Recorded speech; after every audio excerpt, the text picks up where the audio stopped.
If there's one thing that I love about companies like Larian or From Software on their patches and patch notes is that they are huge and very thorough. In this case scenario, I think that a lot of people are calling this the final patch for Larian. I think that they are saying that because they have officially said that they are ready to move on. Yes, that's another good thing, that they are already planning on making their next game. Unfortunately, it's not going to be for a next D&D game. They have already severed their relationships. Not like that, but they said that they are not going to work with Wizards of the Coast for the next game. I think that they should have a nice relationship based on everything that we have seen for Baldur's Gate 3. Anyways, I digress. The interesting thing in here is that it's probably not going to be the final patch. There's still many things that they want to add and that they have said officially that they want to add in the future, that it's not going to come in this patch. That being said, the crossplay, they want to have crossplay in Baldur's Gate 3. Right now there is cross save, but there is no crossplay on itself. They also want to add a photo mode, which would be just amazing, dude. The world in Baldur's Gate 3, it's amazing, and being able to take pictures right in front of your character with the armors and everything that you have for them, it would be just amazing. And they have said that this is going to be coming in the future. However, it's not going to come in this patch right now. Now, like I said, their patch notes are very thorough, and we're not going to go over through every single thing that we're going to have right in here. I'll have the link so that you can read this for yourself. Have in mind as well that this are not the final patch notes. They have said as well that they are going to have final official patch notes, and these are just highlights and things that you should be expecting for these new patch notes. And we're going to focus on the juiciest things that we have right here. So, evil endings. This is something interestingly enough, because they have said evil endings, not ending. And this is something that I really love so much about this patch, because yes, right now the game world alters, or the endings alters what is it that you did or you may not have done with your side companions, with your side characters, Asterion, Will, or Shadowheart. It's all based on what is it that you do or may not do on the quest lines, but the game doesn't really react that much to the main character. And even though that I'm not saying that it is going to react that much to the main character, which I don't think that it will, because it's a very complex thing to do, it's always been very neutral. However, the ending has always been more than anything about the companions, not the main character. And now being able to be a good character, a evil character, and have that greater impact on you, it's amazing. Split screen revamp. This is something that I love. I don't really think that it was needed, but it's very welcome. Essentially, what they are going to do is that when you are playing co-op, if you're playing with someone, you're playing with your friend, you're playing with your girlfriend, you're playing with your boyfriends, usually what it would happen is you would regularly have like your regular split screen. It is not longer going to be the case. If you are together, you are still going to have that huge, amazing, lovely, beautiful one screen for both of the characters. As soon as you separate each other, let's say that you decide to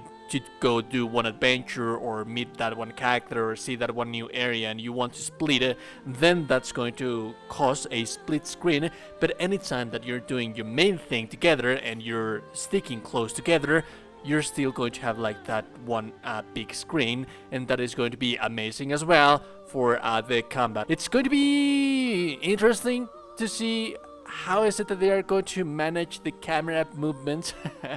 Could be something fun, but yeah, this is very highly appreciated. Now the main thing, mod support, official mod support.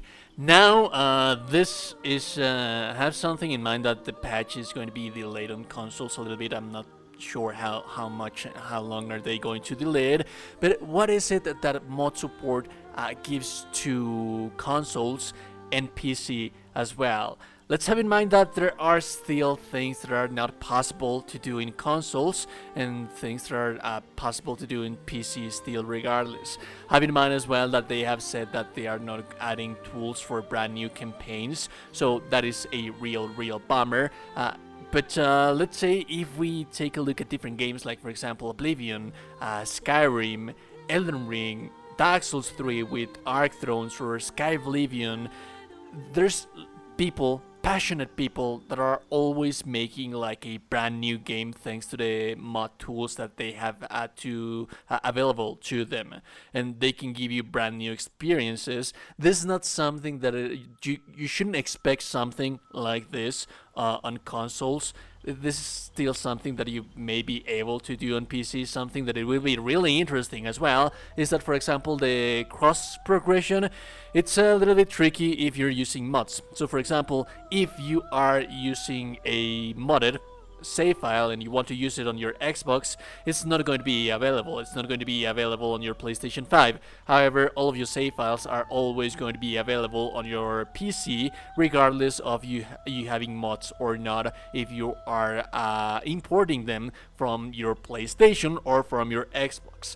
This is something that I think that it needs a little bit more testing and clarification. I'm guessing that now, thanks to the mod support, if you're using the mod support, I'm not sure if the mods that you're going to have on Steam are going to be the same the same ones that you're going to have on Xbox, or if they're going to add like some kind of mod that gives you access to your modded save files. That should be something interesting, like tampering with that kind of little thing. I think that it could be something neat or nice for people that like to play on PC and Xbox as well. But the main and juiciest thing that you're going to have is that it's always somewhat difficult to toy around with mods. It's always fun, but sometimes they would crash with one another. Sometimes they would collision with one another, and they are not compatible with one another. Having them on the official like mod supported store it doesn't mean that it is going to fix all of that, but it does add a little bit more of a compatibility to them, and it allows you not to have just that one place where you can manage them all without having to have that much separate individual files on your PC, for example.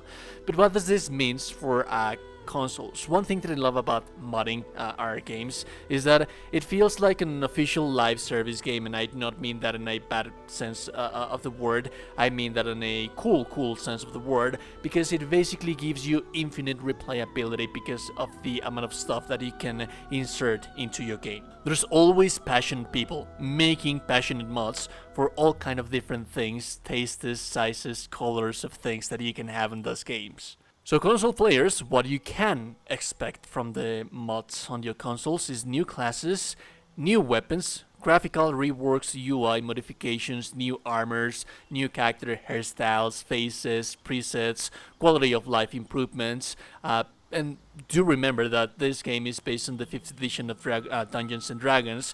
However, it's still a narrowed down version of that because you only have access to maximum level 20. There's many mods that are already out there that allow you to go to level 20. I'm sorry, you would originally just go to level 12. They allow you to go to level 20, and this would give you access to new spells, to new features, to new feats, to new class dedicated spells, new power spikes. Although, however, there are some mods that actually do manage to balance the difficulty in the game or not, and they just overpower you because yes, having a level 20 character on Baldur's Gate 3 would be really overpowered and would just break the game. So there's many mods that actually do temper with the difficulty so that it would have some kind of balance as well. But beyond that, there's like brand new classes. I myself personally have been playing a World of Warcraft Death Knight with the spells that are based on the Death Knight for World of Warcraft, and the character specializations or subclasses,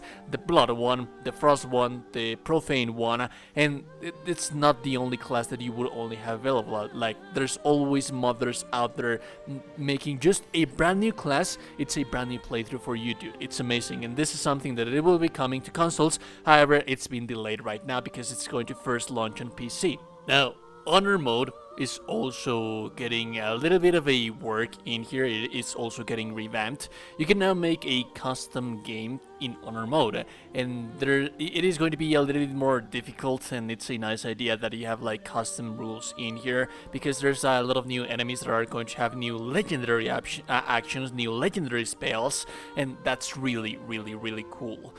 Also, one thing that it's always added in every single patch, and I'm glad, I think that the performance is fine for major NPCs, but they are tweaking a little bit performance a little bit more, so that especially they are targeting for Act 3 when there's lots and lots of people, like the NPCs getting like when everything is just too CPU heavy. That's really nice. Let's see how now Act 3 acts on this new patch. And like there's also a huge array of small things that you may or may not notice, but sure make a huge difference, like certain armors clipping for certain types of bodies, or better, more natural kissing cinematics where there's like, for example, the Dragonborns. There's also writing reworks. There's a huge array of writing changes. Have in mind that Baldur's Gate 3, it's a game with quite literally thousands of game lines, so they are tweaking things. For example, one thing that I like to mention in here is that they tempered with the scripting and the writing. Like I previously said, there's not that much that they can do for a world to react to you as a evil character, but they did tweak the writing and the scripting for the flow of a edgy or evil character to be a little bit better. So those are the highlights that you can expect on this September patch. I'm not entirely sure when is it going to release on the consoles, but I'm pretty sure that it is going to be really soon. It's just that the patch is ready. They have said that the patch is ready, and right now what they are figuring out is just like the usual thing with the companies, like approving their patches. I'm guessing Xbox has had like a history of delaying things because it's a little bit more trickier for them to give a green light for the patches to go through. Anyways, those are the things that you should be expecting from this patch. If you like the content and like it, never super appreciate it. And also, you're a gorgeous and beautiful person, you're a gorgeous and beautiful person, subscribe to the channel, join the Discord. Have a beautiful day.